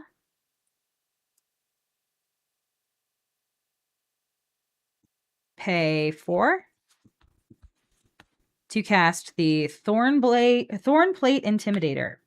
When this creature enters, target opponent loses 3 life unless they sacrifice a non-land permanent or discard a card. Also, this expend 4 triggers. We're going to give this +1/+1 and trample until the end of the turn. Yeah.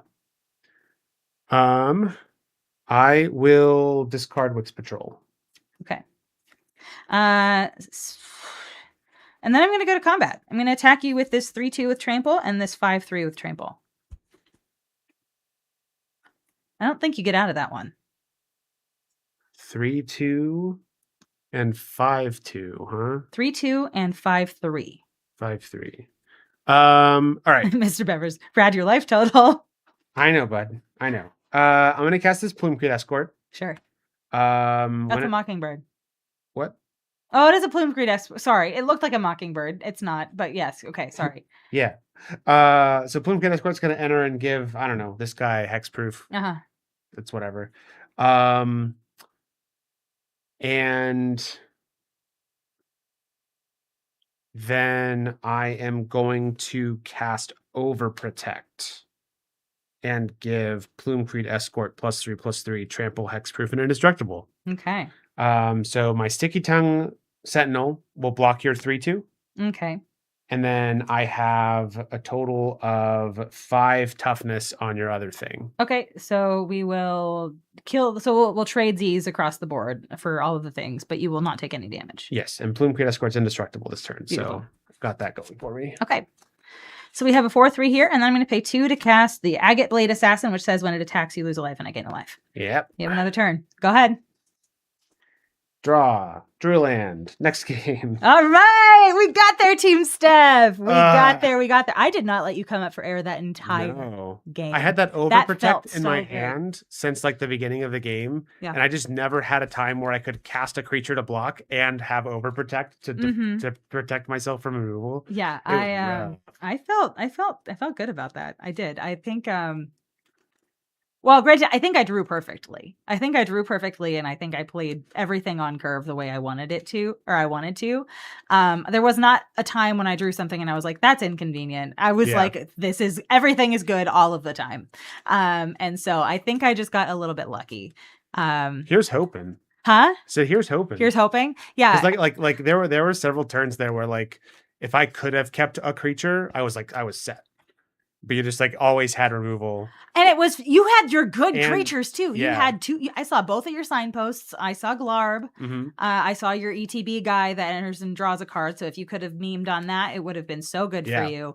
And the fact that one of your removal spells was also just a 4/2 that I could never get rid of for the rest of the game.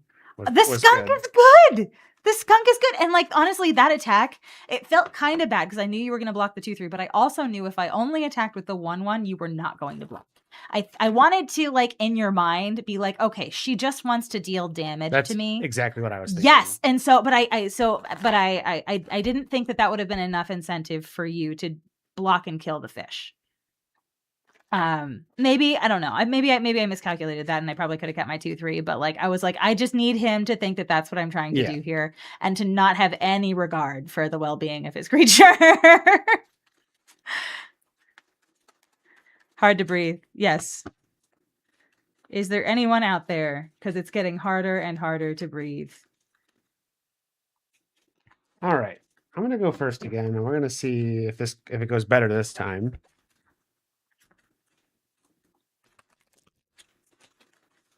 Alrighty. Relatedly, it was good that I got rid of Geb when I did. Yeah. Because your creatures just would have been eternally enormous if I had not gotten Eternally rid of Geb. enormous. I did. Can it go worse? You said, I hope it goes better. And he said, can it go worse? Team Brad is not as wholeheartedly supportive as Team Steph, as it turns out. Hey, Brad, it would make your day really perfect. He just rolled over and died.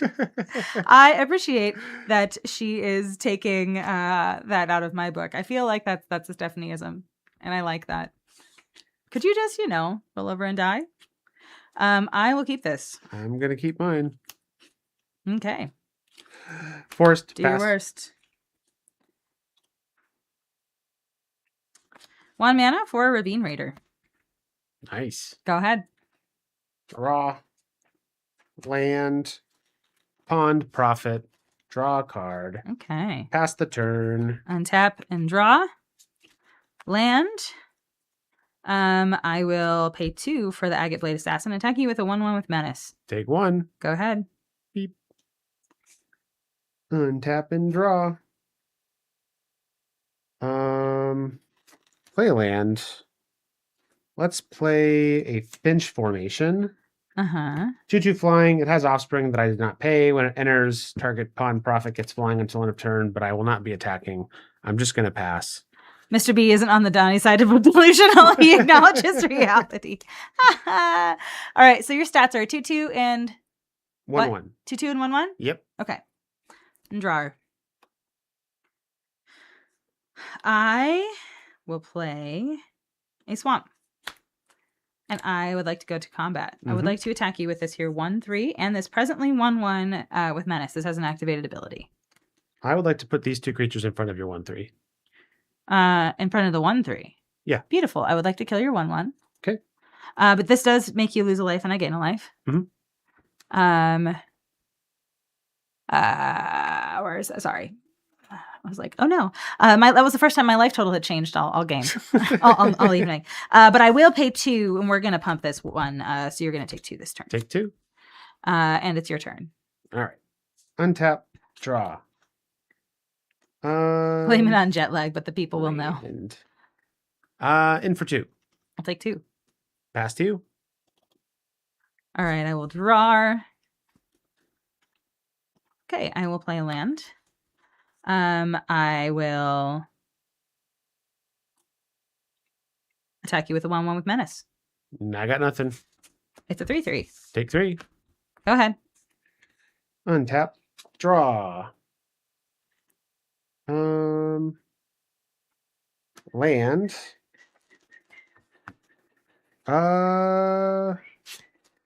In for 2. I'll take 2. Pass to you. Untap and draw. I will play a land for turn. I would like to attack you. Yep. I have a presently 1/1. Nothing. Pump it. Take Just 2. once. Okay. Second main. 3 mana for the Bark Form Harvester. This is a 2/3 with reach. Okay. Pass. Untap.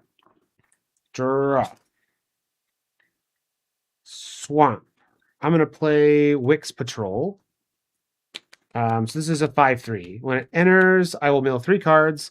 When I do, target creature and opponent controls gets -X until on a turn where X is the greatest mana value among cards in my graveyard. Okay. So we'll mill 1, 2, 3. Wow. I will -5/-5 your menacey creature. Yeah. And pass to you. That's annoying. I will draw. I will play a mountain. I'll pay 2 plus an additional 2 to offspring it. For the Steam Path Charger, when this creature dies, it deals 1 damage to a player, but it has a baby. Whoa! It's a baby lizard. A blizzard? This is a 1/1. I don't know. It probably looks like this and then has like, I don't know, like arms. And then I don't know, maybe like it has like a little belly and then some other like I almost said Other some arms? other arms. These It are has these are the, these are the other back arms. arms. Listen, I don't know what lizard grabbies are called. And then he has like a little, I don't know. He like sticks his tongue out at things. That's a baby lizard. I love And it. then It's perfect. I will yeah, I'll pass the turn to you. Okay. Untap. Draw. Going to I had combat. the objectively dumbest customer service experience ever. Yeah, you told me about that. You should tell Mr. Bevers about it. He would commiserate with you. Yes, please go ahead. 5/3.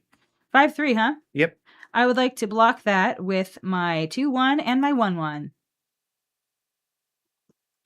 The two on the 2 little goobers that are going to ping me. Yeah. Okay. Yeah, that seems like a good enough time. Mm-hmm. I'm gonna do it like this though. I will cast Overprotect. Give it +3/+3, trample, hexproof, indestructible. Beautiful. So I will take. It's got 8 power now. So I have to take 6 here. Yep. That's a lot.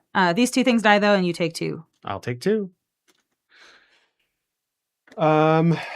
Then in my second main phase, I will pay 3 and play the Sticky Tongue Sentinel. When this enters, I'm going to return. No, I'm going to return Finch Formation to my hand, and I'll pass 2. Untap. Draw. I'll play Swamp.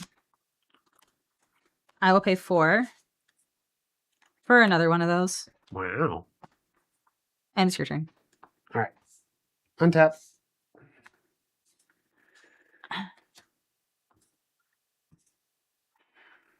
Draw. Play a land. I am going to cast my Finch Formation with Offspring. Y'all, I don't know if you like the tokens that we're using, but I find that they're kind of good. I like them quite a lot. Yeah. They're these things. They're kind of neat. I like them a lot. They're hard plastic, which I think is actually a significant value add. So, anyway. What you doing over there? Making a baby bird? Yep.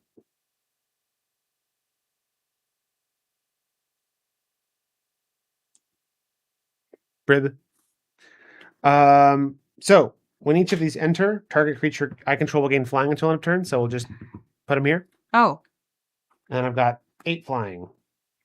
Wow. So your guy on the left is how big? 5. Or this is a 3/3 and a 5/3. A 3/3 and a 5/3. I'll take the 8. Pass to you. Okay. I will play a land. I have many of those. I will pay 4 plus an additional offspring of 3 to cast the Thornplate Intimidator. This is a rat rogue. When it enters, target opponent loses 3 life unless they sacrifice a non-land permanent or discard a card, and that is going to happen twice. Okay. I will discard these 2 lands.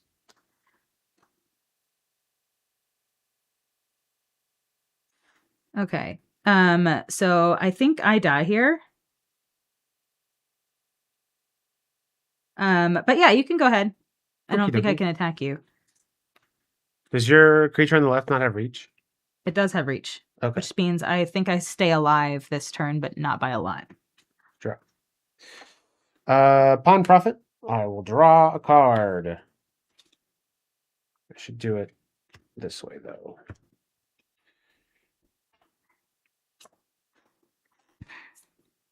Hello, Arizona Angels. It was good to see you this past weekend. Yeah, we like seeing friends. Hey, I messaged you. Are you in good shape to play Commander on Thursday with OG Commander? I think I have you on for game 2 of the night, which is after Toby slides out. It'll be at about 10 or 10:30 p.m. Eastern. Okay, wonderful, wonderful, wonderful. And are you in the Commander Staple Discord? If not, could you join it? I think it's discord.gg/commander. Okay, perfect. Thank you. See how easy this is? I can just talk to people on Twitch. I love Twitch. Twitch is great. All right. Anyway, sorry. What are you doing, Brad? Killing me? Murdering me? No, I mean, I don't know that it makes sense for me to do that right now. That's nice. I like that. Because your thing on the left is a 2/3 with reach. Yeah. Yeah, so like I could get in for 1. But diminishing returns feel good, huh? Yeah. So I think I just Be sad. Play my 3-tree Root Weaver and pass the turn. Okay, beautiful. Draw. Mountain. I will pass. Okay. How many cards you got? 1. Okay. Okay. Draw. Nice. I've been flooded. I just need gas. I need some kind of gas here. It was the old Commander RC. Yeah, but it's just it's called the Commander Staple now. All right. I'm going to play my Lily Splash Mentor. This is the one that I can pay 3 mana to flicker a creature. I'm going to pay 3 mana to flicker Wix Patrol. Yeah. So I will mill 3 cards. 1, 2, 3, and then I would like to give your creature with reach -5/-5. Yeah, all right, let's go to the next game. Yeah. I drew so many lands. I drew so many lands. So I didn't draw perfectly that game, everybody, and thus I lost. So it was not a skill issue. No, I'm just kidding. I'm kidding. Oh no, Brad, your deck did the thing that time. Do you feel good about that? I do, yeah. Good. Yeah, Alter, that customer service situation is wild. So did you say it was updating? Like your computer was updating today? Like you were able to get it turned on and working?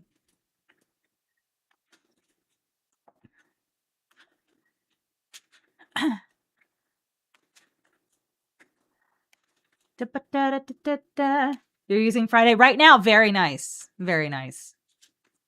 Nice. We love this. You can see us on the big screen, or bigger screen than your celly phone.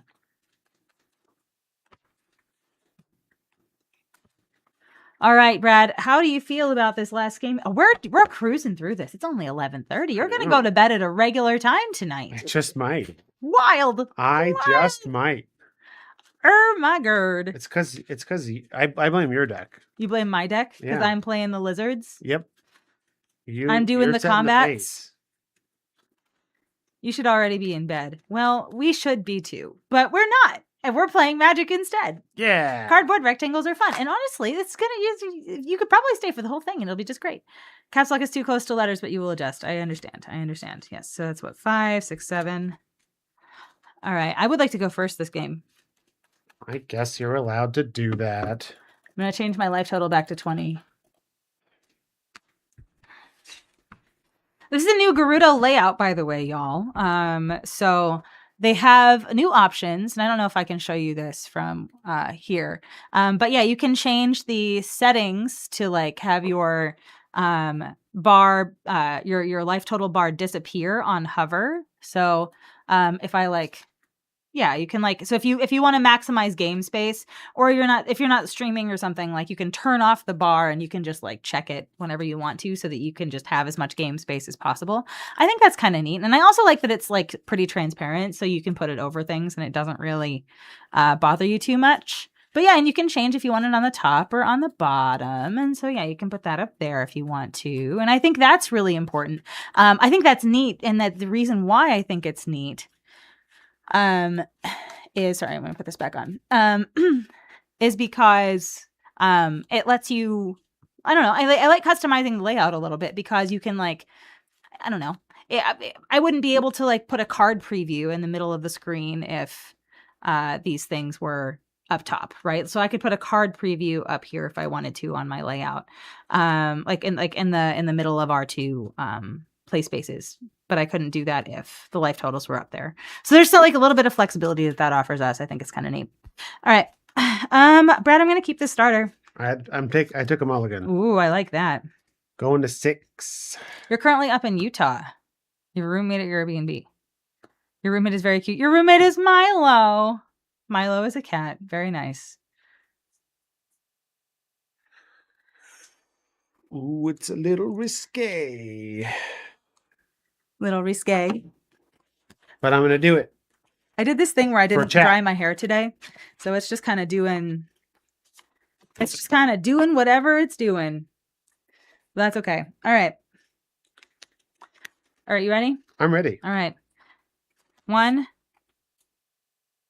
for iridescent vine lasher. I need you to calm down. No, I sure won't. Go ahead. You need to calm down. When a land I control enters, this creature deals 1 damage to target opponent. Pass. Draw. Pew! Ow. Attack you for 1. Ow. Go ahead. Steph has no chill. Pawn Profit. I'll draw a card. Okay. Pass. Untap. Draw. Land. Pew! Stop. 2 damage to your Pawn Profit. 2 damage to my Pawn Profit. 1 damage coming in. 1 damage to my me. Go ahead. Oh boy. Squid Steph for unruly hair. Thank you. Thank you. Thank you. Thank you. Draw. Land.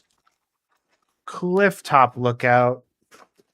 1, 2 with reach. When it enters, I will reveal cards from the top of my library until I reveal a land card. Put it on the battlefield tapped and the rest on the bottom in a random order. Okay. Oh, it's an island. Ramp. I'll pass. Okay. Draw. Land. Ouch. Ouch. I will pay. That's a what? 1, 2? Yep. I'll attack you for 1. I'll block. Sounds great. We'll touch butts. And then I will pay 4 mana for the Downwind Ambusher. Okay. It is your turn. Untap. Draw. He has. I have played lands and hit him with an Iridescent Vine Lasher for basically every turn so far. Iridescent Vine Lasher is the landfall for 1 damage. I'll play this Bellowtown Crier. When it enters, I will draw a card, then discard a card. And it's a 2/1? Yep. Sick. Draw a card, and then I will...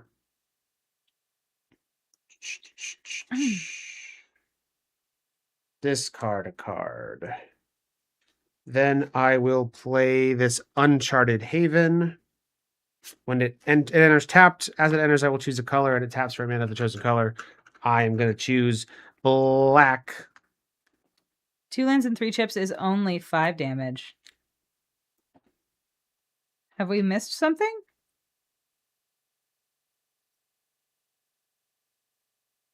Land, land, land. Hit, hit, hit. I count 6 there. You think Brad took an extra 2 damage? Well, you only hit me.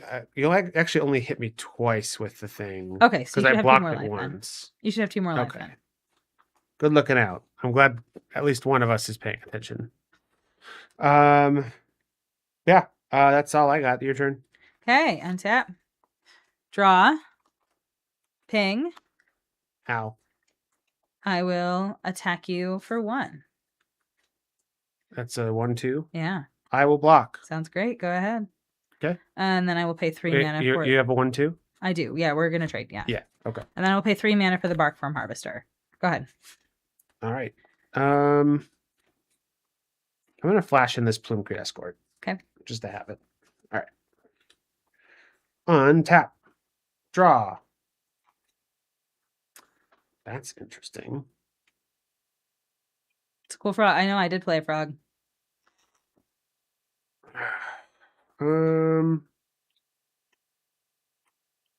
I think what I do is I pay 3 and I play Finch formation.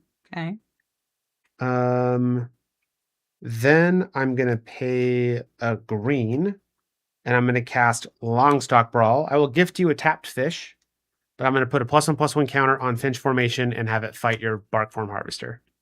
Mm-hmm. I'm gonna respond. Okay. I'm gonna pay 2. We're gonna put the Iridescent Vine Lasher on the bottom of my library. Sure. But yeah, you may do that. Pass to you. Okay. Untap. Stats on your creatures. 2/1, 3/3. Both flying. Beautiful. I will draw. I will play a land.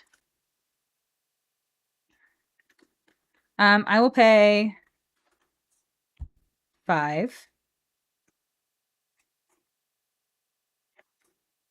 to murderize your 3/3. Sure. I would like to attack you with a 4/2 and a 1/1. Block your 4/2. Sounds good. We'll take 1. It's your turn. Ow. All right. Draw. Okay. You're gonna get slapped by this fish. He did get slapped by the fish. I got slapped by a fish, but it's cool. I'm gonna Hashtag slapped by the fish. Lily Splash Mentor and pass the turn. Okay. Lily Splash Mentor's stats are 4/4 reach. okay. I will pay 2 and cast Gev. Hey, Gev. And I will pass the turn. I don't like Gev. 4/4 with Creech. Straight up Creeching it. Straight up Creeching it. All right. I'm going to. Oh, I can't. Oh, I can't. That's fine. I will pass to you. Okay. I will draw.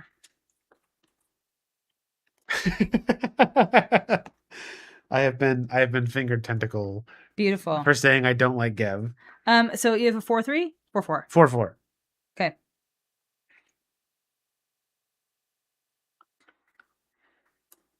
I would like to attack you, Brad. Yeah. With this 1/1 and with this 3/2. I would like to block your 3/2. Okay, I would like to pay 2 to cast Sazcap's Brew. I'm going to discard a card. Target player me draws 2 cards. If the gift was promised, target creature I control gets +2/+0 until the end of the turn. I will gift to a tapped fish. Oh, yes. I've always wanted a tapped fish. But yes, we're going to trade. Behold, my tapped fish that looks a lot like a squirrel. So I considered for a moment that I should probably protect Lily Splash Mentor. But all I can really do is overprotect. I see. So we're gonna let this resolve before combat damage occurs. Yep. So I need to draw my 2 cards. So we're gonna let yours resolve, let mine resolve. And that is fine. Gev is dead. Get out of here, Gev. I'll take 1 fish damage. 1 fish damage. I will play a land for turn.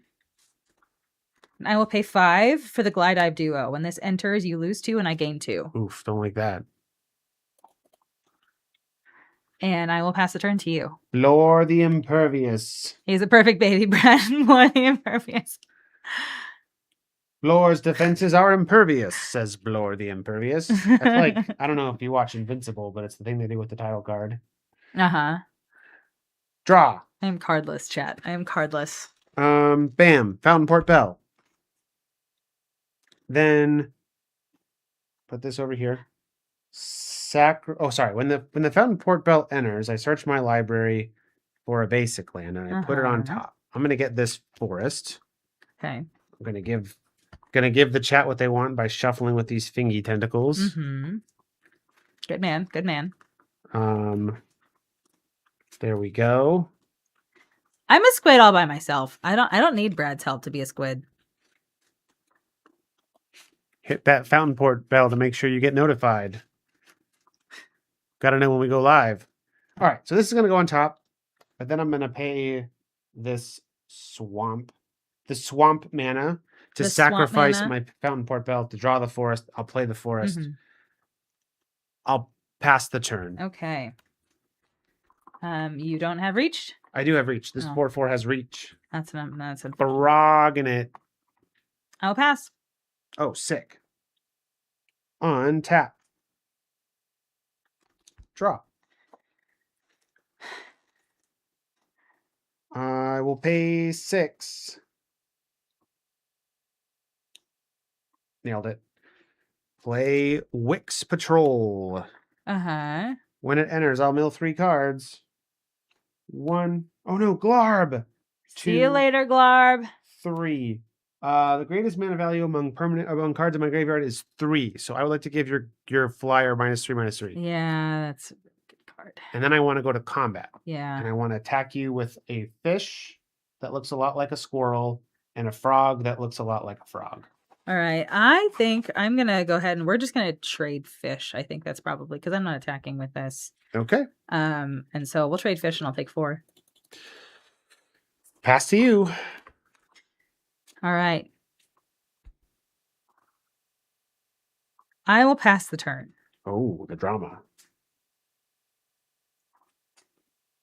Untap. Untap. Draw for turn. Lay a land. Going to combat. Yep. Here's 9. I'll take 9. Then I would like to play the bun. Yeah. 1, 2, 3, 4, 5. The bun has more buns. We have the bun. Bun, bun, bun. Bun. That's one more bun than what we need, but yeah. Pass turn. I will draw. Oh, wow. That's a great many lands that you've drawn. Well done, Brad. You have 10 or more damage on the board. Yeah. Yeah. I really just landed. Wow, that was so many lands. That was so many lands. I feel like my deck was so good. How many more lands do we have? We had another land before we even got anything else there. Wild. Did not love that. Good job. You did a good job. Brad will win. Team I also Brad. agree. What the hell? I'm sorry. I really am terribly sorry. I need to change Mr. this B, to you Brad were all wins. worried about your internet points, but I got you. All right. Fine, Brad. Do you feel strong? I do. Do you feel strong? Do you feel good about that? Yeah. I'm glad. That was an unbelievable number of lands. But that's okay. It's all right. Everything is fine. Nothing is wrong. I am genuinely flummoxed. I think my deck was better than his. But it's fine. It's fine. We saw what it could do game 1. But yeah. So Brad, how about you tell people why your deck was better than mine while I go find someone to raid? My deck was better than Steph's because frog. If we're being honest. Fine. Yeah. So I feel like this is a pretty common this dynamic. I feel like they've been doing it a lot in limited recently, where there's some an archetype that is will run away with absolute value nonsense if you don't have other archetypes to keep it in check. And I definitely feel like the black rat archetype is designed to keep the frogs in check. Mm-hmm. But that said, I did have having two signposts is good. Plus, when one of your payoff engines is just a little 2-drop creature that you can basically spend with any color of mana you have because it's hybrid. Sure. That draws you cards we just had value. Yeah. I didn't get to set it up a ton, but honestly, with Wix Patrol, that rat that murders a thing when it enters, That thing is so good. and one of my signposts, just like being able to just repeatedly Yep. blow up one of your things. Although it does come at the cost of milling me, so it's not, Which is fine. Yeah, I couldn't do it forever, but once or twice is probably enough. I agree. Plus Glarb. Glarb is cool. I got to Glarb for a little bit. Yeah, you did. You were Glarbin. You were Glarbin. But yeah. Yeah. Lots of fun. Yeah, I didn't Civic see any of my nonsense. big mana spells, and that was kind of sad. Like, I didn't see the Season of the Bold, Coiling Rebirth, or Huskburster Storm at any point in those games. Oh, And yeah, I so, forgot you had Season of the Bold. Yeah, I just like, I was waiting to do some cool stuff with that big mana that I was getting, and I just like could not find them. I think the Downwind Ambusher was really good. It meant Brad had to think about his blocks a lot more carefully because he knew that I got him with it the first game. I think Gev just never quite hit at the right time, or when he did hit at the right time on curve, Brad just had removal for it. Yeah. So didn't get a chance to fully actualize Gev's amazing. We had a few games in our Bloomburrow draft marathon. We had 2 Gevs. Gev just ran away, and so I know the power of the Gev. The Gev is really good. The Gev is very good. Yeah, so sorry about that, team Steph. But I did, so I really like the Downwind Ambusher. The Conduct Electricity, I just feel like was just killed target creature, and the 2 damage to up to 1 target creature token was like not ever relevant. That's fine though. I think the Roughshod duo honestly was sneakily good. When you expend 4, because the turn it comes in, you've already spent 3. So as long as you can pay 1 more mana, you can do that the turn it comes in. And I feel like that is really good. That made that combat able to happen. So I turned my 4/2, which you could have killed with your 2 rabbits, into a 5/3, which you couldn't kill, and it had trample. Yeah, so I think that was a nice turn. I liked how that felt. I don't care that it's a mouse raccoon. It doesn't matter. It just strategically gives your creatures trample, and I think that that's really good. Huskburster Swarm just continues to be very good. I just also continue to never see it. So, but I think one of the things that I did like as well, now it made you discard 2 lands, and I don't know that I care about that very much, but this Thornplate Intimidator, I feels like, so its offspring cost is 3, which is kind of rough, but it says when this enters, target opponent loses 3 life unless they sack a non-land permanent or discard a card. And I just feel like that's rough to hit. If you offspring that's a huge cost for your opponent. And so I felt good when I was able to do that to you, even though you discarded 2 lands because you had all the resources in the world. So I did feel good about the non-lizards that were in the deck. I did think I had a decent number of lizards. I felt like I was doing lizard things. But yeah. Anyway, friends, we're going to raid over into Carlo MTG. Carlo is doing some standard testing tonight. So Carlo was at MagicCon Vegas and did a little bit of reviewing of the Pro Tour. And so he's doing some post-Pro Tour standard testing for his upcoming regional championship. So do me a favor and hang out with him a little bit. See what's going on here. It's my understanding that Selesnya is like what won the Pro Tour, and so we're hoping I'm hoping, and Brad is hoping that means that people are starting to shift away maybe from the Is It Prowess decks, because it turns out that Selesnya deck was built specifically to counter the Is It Prowess decks that exist in standard right now. So anyway, go hang out with Carlo. Be wonderful humans. I know you all are.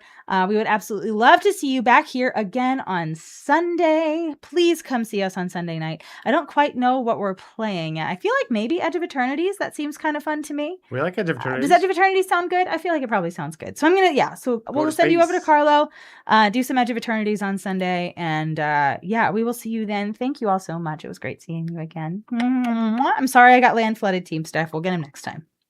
All right. Goodbye. Bye, friend.